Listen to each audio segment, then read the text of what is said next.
Okay, thank you all so much for being here.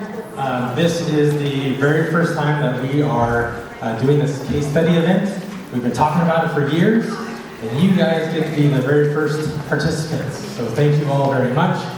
My name is Spencer Barr, College and Career Counselor here at Santa Barbara High School, and my two amazing colleagues outside that are checking you all in, Lindsay Woodard, College and Career Counselor at San Marcos High School, and Natalie Douglas, College and Career Counselor at Dos Pueblos High School. So thank you all for coming out and braving the strange weather we got going on today. So thank you. Very quick logistics before I pass it on to Ed. My Santa Barbara High students know where these are, but the bathrooms are down this little breezeway. You see the lockers right over there, men's and women's bathroom over there. And then the parent rooms are in the 60s. The map, unfortunately, printed a little bit fuzzy, so it's a little hard to read those room numbers. I'm sorry about that. So the parent room numbers are in the 60s. My Santa Barbara High parents, if you could please assist other parents, I'd appreciate it. And then the student rooms are 31, 33, 102, and 103. Again, my Santa Barbara High students, please assist other students with finding them. So thank you all very much, and I'm going to pass this off to Ed tonight. Thanks, Ed. Yes. How about a round of applause for your counselors?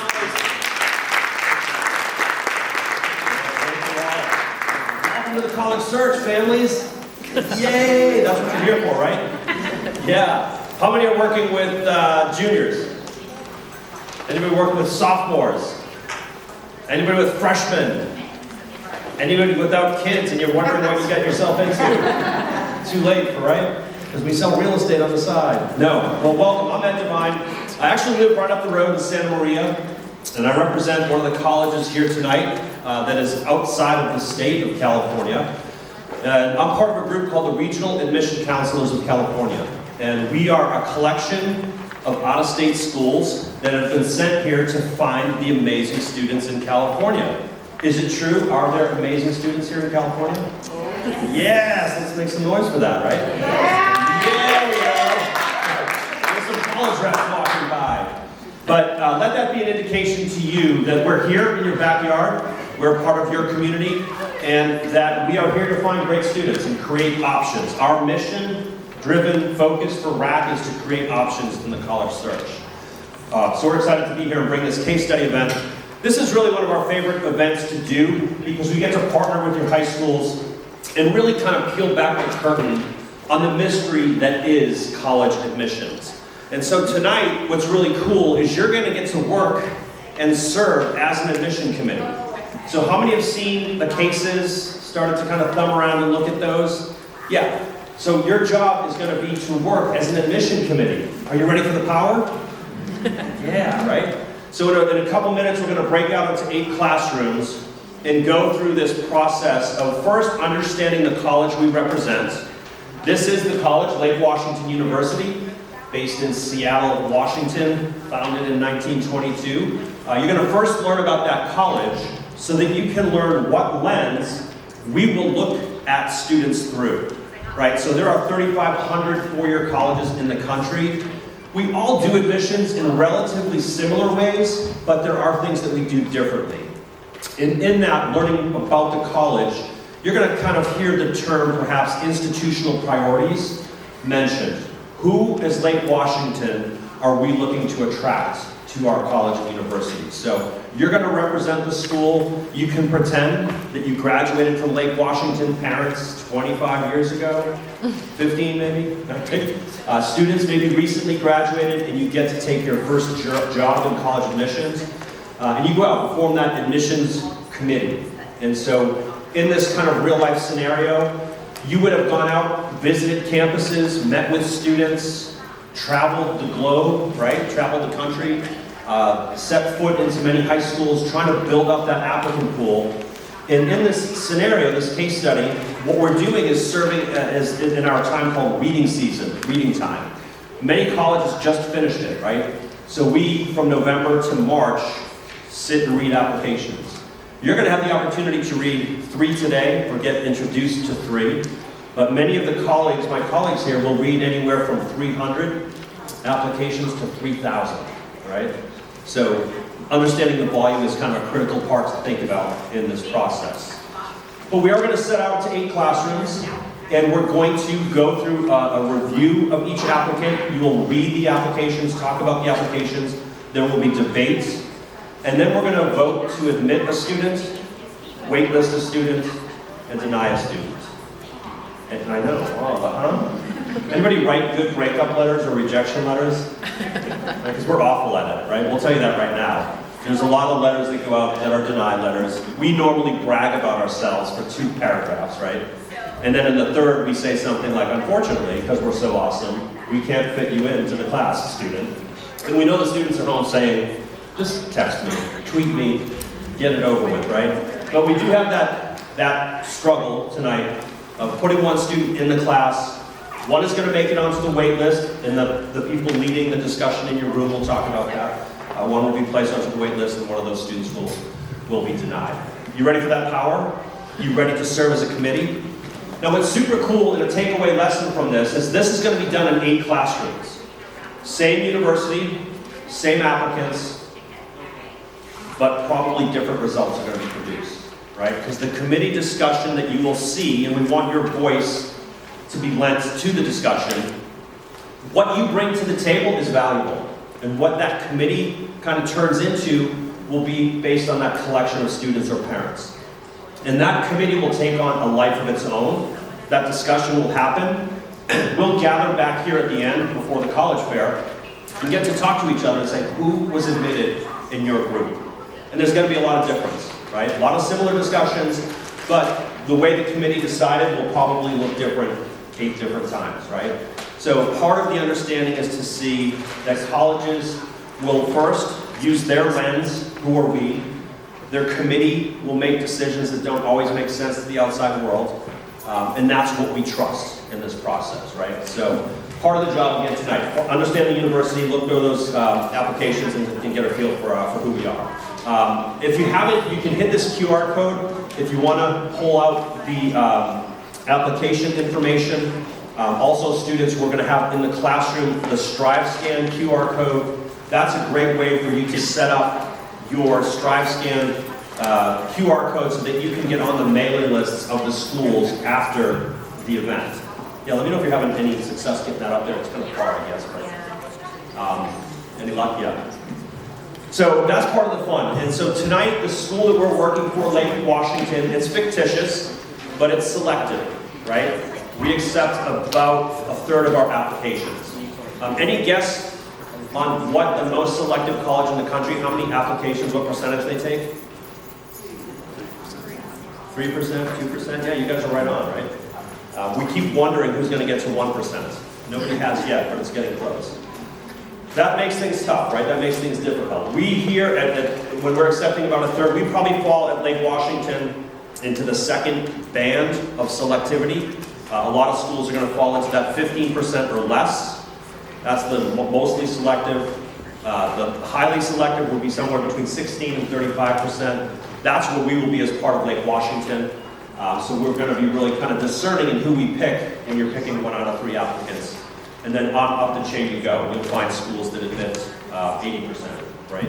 The national average is about 70%. So this night is for you to understand how you can take control of your application, and how pieces of the application and things that may seem kind of common and everyday to you, but how they may play out in an academic or an admissions discussion, right? So simple things like, do you have a brother that went to school before you? Did your parents go to school? What type of high school do you go to? What type of extracurricular activities do you participate in? You're going to see how these aspects of the application may come up in discussion when we look at this university, this fictitious university. Again, we're placed in Seattle, Washington, so our view of a student from California will tell us right away how we have connection to that student, right? Do we enroll a lot of students from California? Do you think most colleges enroll a lot of California students? They do. Most of our colleges will list California student population in the top 10, sometimes the top 5. There's a school in Massachusetts that has more California students than Massachusetts students, right? And that's because there's about 450,000 high school graduates each year in the state of California, and a pretty small number of four-year schools. A prolific state system with your UC and Cal State campuses, a terrific community college system, but about 460,000 students vying for seats in just over 120 four-year schools. So when students in California start to do their search, they tend to cast the net a little bit wider just to create those types of options.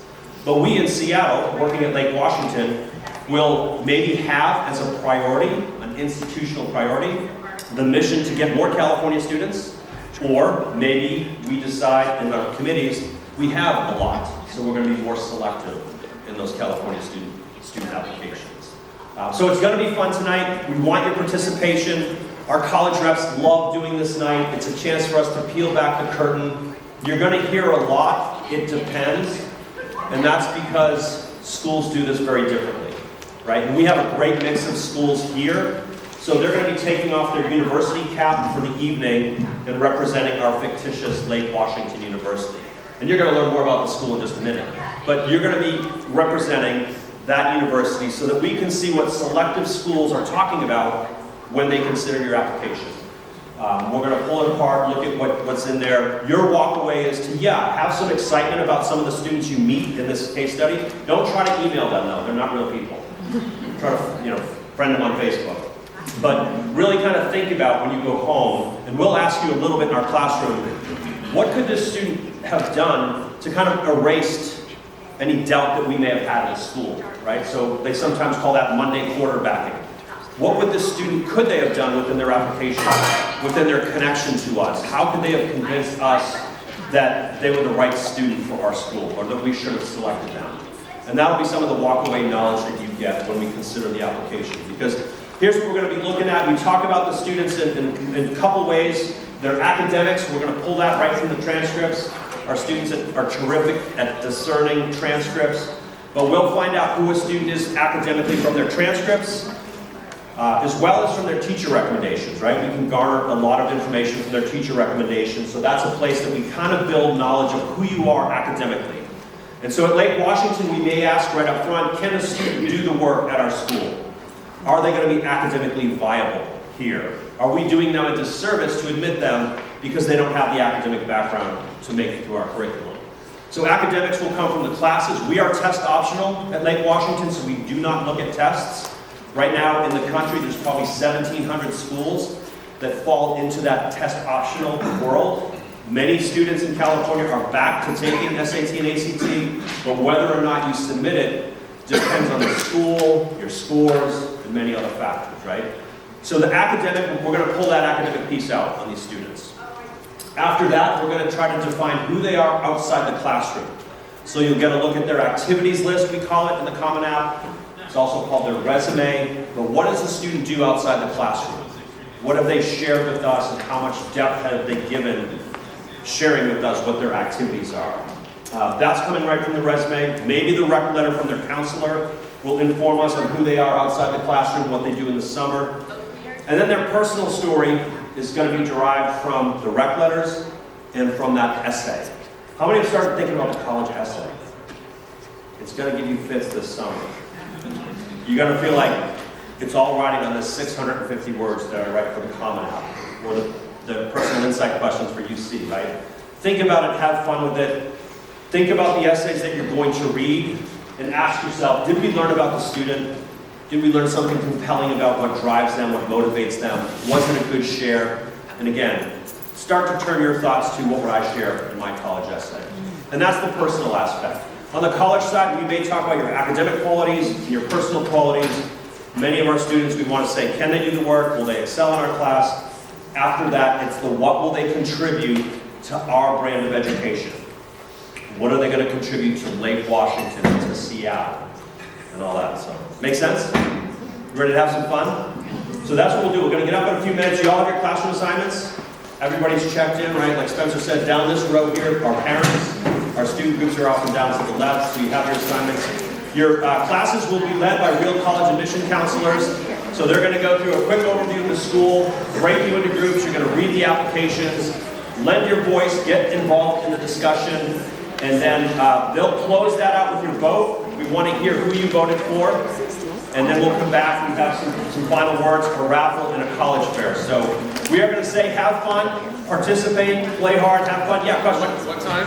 You'll be back here? You'll be back here at 7:30. Yeah, your reps will leave you back here at 7:30. So go enjoy, and I'll see a group of parents in classroom 61.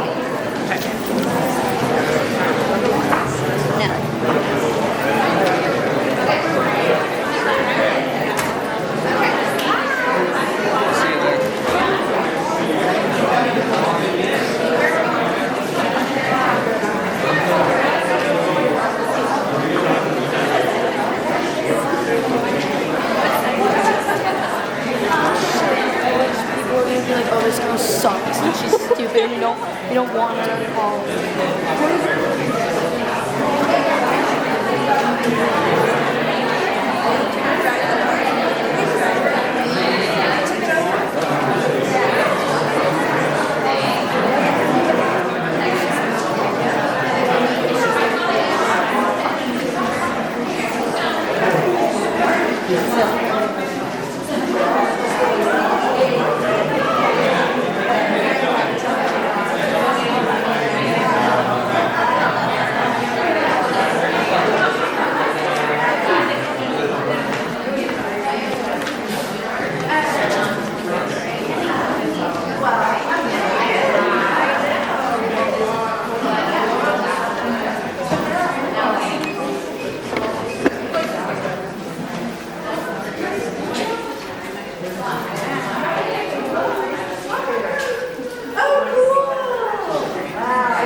You got in? I got it.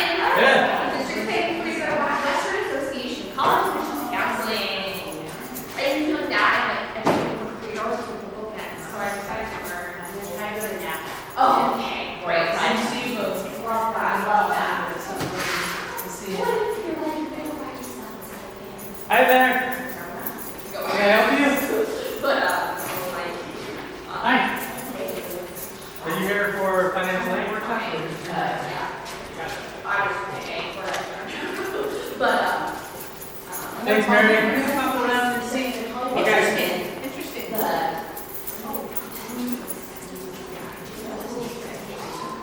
So I asked. Yeah. So I requested interpretation from the district, and they said no. And I begged them. I was like, "This is a district-wide event. Please." And they said, "This kind of crap is the stuff that we deal with." Yeah. So I did not put it up in Spanish because I didn't think it was fair to like advertise it in Spanish. I know. Well, I wonder if in the future, if that comes up, like, I think it's worth it. And I don't know if it's the cost, but like, we can try to hire somebody and have the sites. I mean, Well, it would probably be. I mean, I don't know how much per hour it is, but it would be about 2 hours. Do this, then rotate to the Spanish room, then debrief after. You would be about 2.5 hours. I don't think that's a ton of money, so if 3 schools went in on it, that's what we're doing. Yeah, my opinion though is like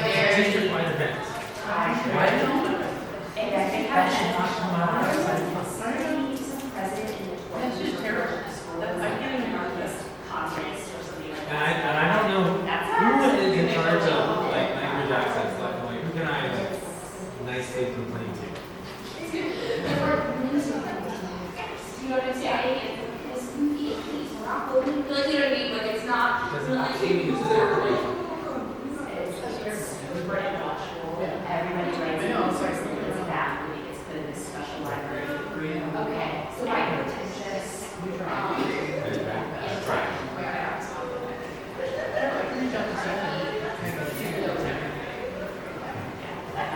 I don't want to bring like a huge thing or anything, I want to figure out why they're denying us.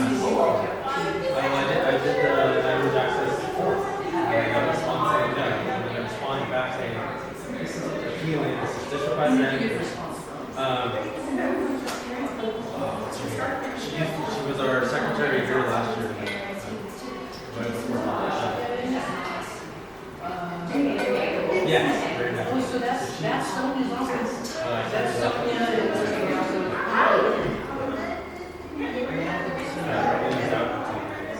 no, so they don't change that, no translation saying unfortunately, they fund me. Because yeah, They just don't have, but Spencer, do you know Yeah. if any of our reps speak Spanish? Not for a fact, my best bet would be Isaac, he has 65. Yes.